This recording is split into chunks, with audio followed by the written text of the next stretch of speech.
الحمد لله نحمده ونستعينه ونستغفره ونؤمن به ونتوكل عليه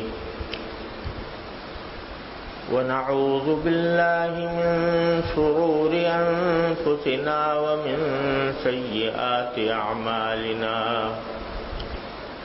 من يهده الله فلا مضل له ومن يضلل فلا هادي له وأشهد أن لا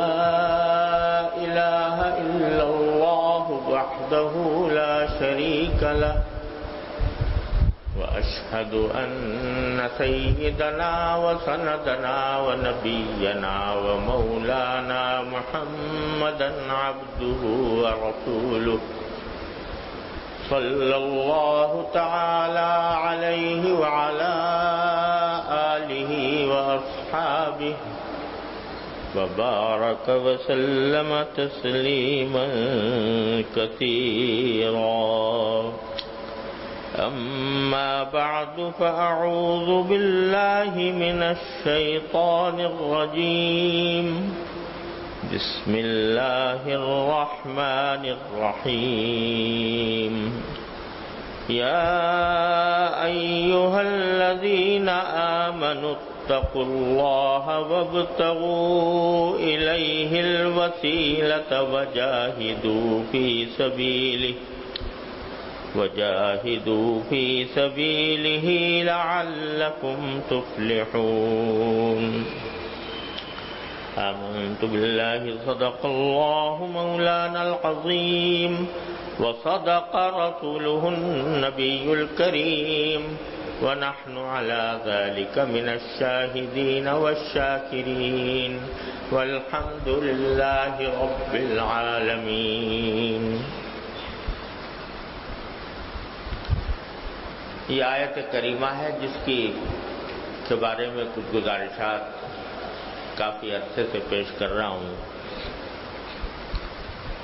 کیونکہ اس میں ایک مسلمان کی زندگی کے لیے بہت ہی جامع اور مکمل لائحہ عمل اللہ تبارک و تعالی نے بیان فرمایا. ایمان لانے کے بعد سب سے اہم اور مقدم اور ضروری چیز یہ ہے کہ انسان کے اندر تقویٰ پیدا ہو، اور اس تقویٰ کے نتیجے میں انسان اللہ جل جلالہ کی اطاعت میں زندگی گزارے. اس تقویٰ کو پیدا کرنے کے لیے اور اس کو برقرار رکھنے کے لیے اللہ تبارک و تعالی نے اس آیت کریمہ میں دو حکم دیے ہیں. ایک حکم یہ ہے کہ وابتغوا الیہ الوسیلہ، کہ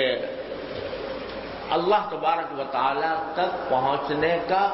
وسیلہ تلاش کرو، اللہ تعالیٰ کا قرب حاصل کرنے کا، اس کے قریب پہنچنے کا اور وسیلہ تلاش کرو. وہ وسیلہ کیا ہے؟ وسیلہ یہ ہے کہ کوئی بھی نیک کام، اطاعت کا کوئی کام، وہ وسیلہ ہے اللہ کے پاس پہنچنے کا. جو چھوٹے سے چھوٹی نیکی ہے، دیکھنے میں چھوٹی معلوم ہوتی ہو، لیکن وہ اللہ تک پہنچانے کے لیے راستہ بنتی ہے، وسیلہ بنتی ہے، قرب عطا ہوتا ہے اس کے ذریعے. چھوٹا، اسی لیے اطاعت کو، عبادت کو قربت بھی کہا جاتا ہے. قربت اسی لیے کہا جاتا ہے کہ ہر عبادت سے اللہ تبارک و تعالیٰ کا قرب حاصل ہوتا ہے، جو بھی عبادت ہو، چھوٹی ہو بڑی ہو.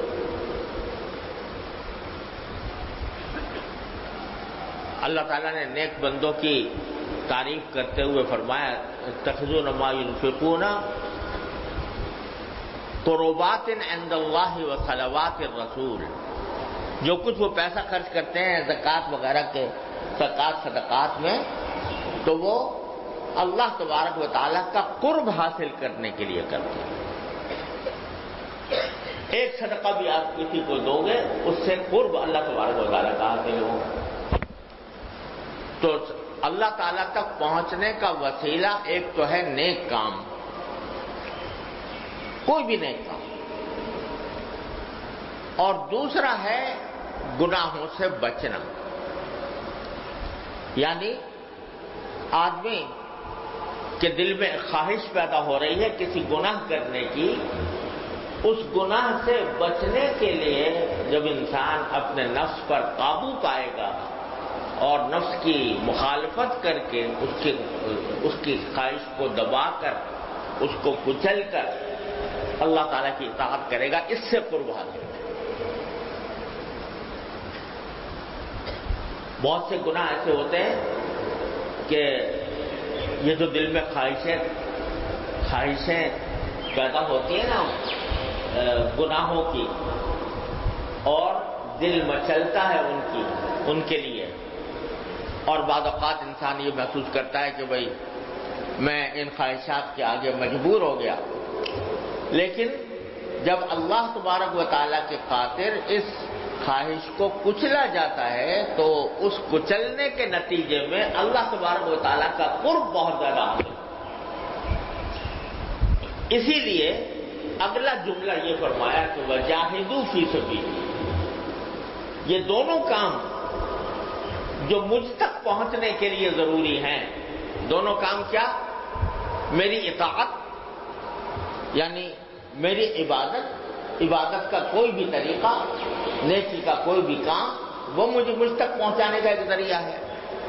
اور گناہوں سے بچنا، اور گناہوں سے بچنے کے لیے اپنے نفس کی مخالفت کرنا، یہ مجھ تک پہنچنے کا بہت بڑا ذریعہ ہے۔ اس لیے کہ حدیث میں آیا کہ اگر فرض کرو کسی شخص کا دل چاہ رہا ہے نظر بد نظری کا دل چاہ رہا ہے، اور وہ اپنی نظر کو غلط جگہ سے ہٹا لے اللہ تبارک و تعالیٰ کے حکم کی تعمیل میں، تو اس کو ایمان کی ایسی حلاوت اور لذت اللہ تبارک و تعالیٰ تک فرماتے ہیں جس کے آگے بد نظری کی لذت کوئی حقیقت نہیں رکھتی۔ تو اس واسطے وہ بھی قرب کا بہت بڑا ذریعہ ہے۔ لیکن ان دونوں چیزوں کے لیے چاہے نیکی کرنا ہو چاہے گناہوں سے بچنا ہو، دونوں کے لیے ایک کام کرنا پڑے گا۔ وہ کیا ہے کہ وَجَاهِدُوا فِي سَبِيلِ، اللہ کے راستے میں مشقت اٹھاؤ، اللہ کے راستے میں محنت کرو، اللہ تعالیٰ کے راستے میں اپنے آپ کو مشقت میں ڈالو، لعلکم تفلحون۔ اس کا نتیجہ یہ ہوگا کہ تمہیں فلاح حاصل ہو۔ تو یہ بتا دیا کہ جو مقصود اصلی ہے تقوی، اور تقوی کے ذریعے اللہ تبارک و تعالیٰ کا قرب، اللہ تبارک و تعالیٰ کے ساتھ مضبوط تعلق، اللہ تبارک و تعالیٰ کے ساتھ کا تصور دل میں جمع رہنا، یہ چیز جو ہے یہ تھوڑی سی کوشش سے حاصل ہوگی۔ یہ نہ سمجھو کہ ہاتھ پہ ہاتھ رکھ کے بیٹھے رہو گے، تمنائیں کرتے رہو گے، اور تمنائیں آرزویں کر کے یہ خود بخود تمہارے ہاتھ میں پہنچ جائے گی، یہ چیز نہیں۔ اس کے لیے مجاہدہ کرنا ہوگا، جاہدوا فی سبیل، مجاہدہ کرنا ہوگا اس کے راستے میں، تب فلاح حاصل ہوگا۔ مجاہدہ کیا کرنا ہوگا؟ مجاہدہ اس مام کے لیے بھی کرنا ہوگا کہ ایک نیکی کے لیے، نیکی کرنے کے لیے دل نہیں چاہ رہا ہوگا، مگر تمہیں اپنے آپ کو زبردستی اس نیکی کی طرف لانا ہوگا۔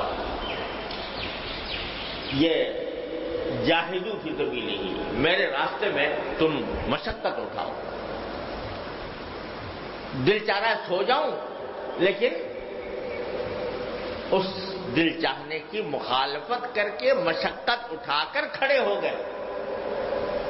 اللہ کے لیے کھڑے ہو گئے، اللہ تبارک و تعالیٰ کی بارگاہ میں پہنچ گئے، نماز کے لیے نیت باندھ لی، تو یہ کیا ہوا؟ یہ مجاہدہ ہوا، اور یہ مجاہدہ جو ہے یہ اللہ تعالیٰ تک پہنچانے کا بہت بڑا ذریعہ ہے۔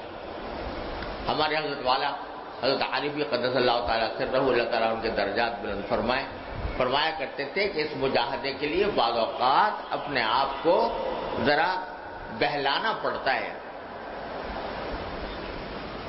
بہلا کر آدمی کو اپنے نفس کی مخالفت کر کے کرنا پڑتا ہے۔ اور اس کی مثال دیتے تھے کہ ایک مرتبہ میں، اب حضرت والا کی عمر بھی ماشاءاللہ زیادہ ہو گئی تھی تو تھک بھی جاتے تھے، طبیعت پر گرانی بھی ہوتی تھی، لیکن فرمایا کہ رات کے وقت میں جو معمول ہے اٹھنے کا تہجد کے لیے، اس وقت آنکھ کھلی لیکن طبیعت میں کسل اور بہت گراوٹ، اٹھنے کو دل نہیں چاہ رہا، سستی معلوم ہو رہی ہے۔ تو میں نے سوچا کہ چلو کوئی ایسا تہجد فرض ورض تو ہے نہیں، فرض نہیں، واجب نہیں، الحمدللہ ساری زندگی اللہ تعالیٰ نے توفیق دی ہے، اگر ایک دن ناغا بھی ہو گیا تو کیا ہے۔ تو میں نے اپنے نفس سے کہا کہ ٹھیک ہے کوئی بات نہیں، لیکن ایسا کرو کہ تھوڑی دیر بستر پہ اٹھ کے بیٹھ کے دعا کر لو، دعا کر لو، دعا کر کے سو جانا۔ تو یہ اپنے نفس سے کہہ کر میں نے اپنے آپ کو آمادہ کیا، وہ اٹھ کے بیٹھ گیا، بیٹھ کے دعا کرنے لگا۔ جب دعا کرنے لگا تو دل نے کہا کہ بھائی اٹھ تو گئی ہو، دعا کر لی ہے، چلو یہ دعا جو ہے بستر پہ بیٹھ کے کر رہے ہو تو جا کے مصلی پہ بیٹھ کے کر، وہ جائے یہاں کر کے نہیں پڑھنا نماز، لیکن وہاں جا کے بیٹھ کے پڑھ لیں، جا کے بیٹھ کے پھر خیال آیا کہ اب دعا بھی بے وضو کر رہے ہیں، چلو وضو کر لو، وضو کر کے دعا کرنے میں اللہ تعالیٰ شاید زیادہ قبولیت ہوگی، تو وضو کر لیا۔ جب وضو کر کے آئے تو بس جھٹ کھڑے ہو کے اللہ اکبر کر کے نیت مانگے۔ تو حضرت فرماتے ہیں کہ بعض اوقات نفس کو بہلانا پڑتا ہے کسی اپنے معمول کو پورا کرنے کے لیے، ایک نفلی عبادت انجام دینے کے لیے۔ فرائض کے لیے تو کرنا ہی ہوتا ہے، لیکن فرائض کا معاملہ بھی یہ ہے کہ جیسے آگے بھی انشاءاللہ عرض کروں گا کہ مجاہدہ کرتے کرتے کرتے کرتے پھر وہ طبیعت ثانیہ بن جاتی، اس کے بغیر چین نہیں آتا۔ تو مجاہدہ ایک تو کرنا ہے طاعات کے لیے، اللہ تبارک و تعالیٰ کے طاعت بیان کرنا، معمولات آدمی نے مقرر کر رکھے ہیں، قرآن کریم کی تلاوت ہے، کوئی مناجات مقبول ہے، تسبیحات ہیں، اذکار ہیں، درود شریف ہیں۔ اب یہ ان کی پابندی کرنے کے لیے اپنے آپ کو مشقت میں ڈالنا پڑتا ہے، مشقت میں اٹھانی پڑتی ہے۔ لیکن ایک دوسری مشقت جو ہے، جو زیادہ مشکل بھی ہوتی ہے اور زیادہ ضروری بھی ہے، اور اس میں ابتلا بھی بہت زیادہ ہے، وہ ہے گناہ۔ اللہ بچائے۔ گناہ ایسی چیز ہے کہ اس کو چھوڑنے میں مشقت اٹھانی پڑتی ہے۔ آنکھ کا گناہ، کان کا گناہ، زبان کا گناہ، خاص طور پر ان تین چیزوں کا کہ گناہ کی بات عرض کرتا ہوں کہ آدمی زبان کے گناہ میں مبتلا ہوتا ہے، عادت پڑ جاتی ہے، اللہ بچائے، عادت پڑ جاتی ہے کہ زبان سے بے وقت جو منہ میں آ رہا ہے کہہ رہا ہے، اور اس کے ذریعے اس بے وقت جو اس میں جھوٹ ہو گیا تو اس کی پرواہ نہیں، غیبت ہو گئی تو اس کی پرواہ نہیں، بہتان ہو گیا تو اس کی پرواہ نہیں۔ چلو اللہ کا شکر ہے، الحمدللہ ثم الحمدللہ، ہم یہاں پر بیٹھے ہوئے ہیں، مسجد میں ہیں، نماز پڑھ کے بیٹھے ہیں، سب دین کی خاطر آئے ہیں۔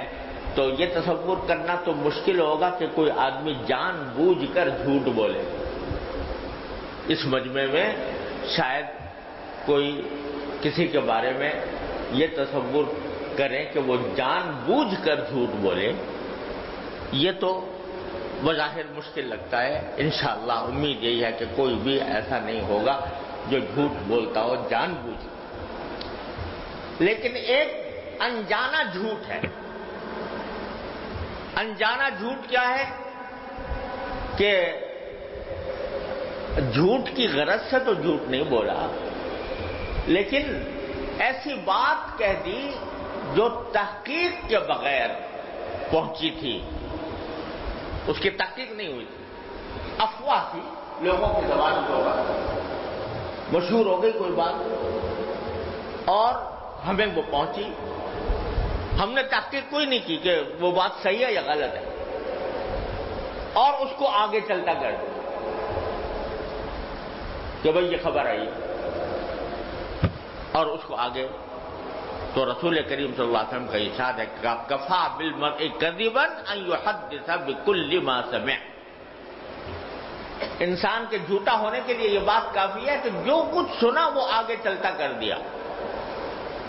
دوسرے کو سنا دیا۔ تو یہ بھی جھوٹ کی ایک قسم ہے، یہ انجانا جھوٹ میں کہہ رہا ہوں جس کو، لوگ اس کو جھوٹ نہیں سمجھتے، ہے جھوٹ، کیونکہ حضور صلی اللہ علیہ وسلم فرماتے ہیں کہ جھوٹا ہونے کے لیے کافی ہے یہ بات کہ آدمی جو ہے وہ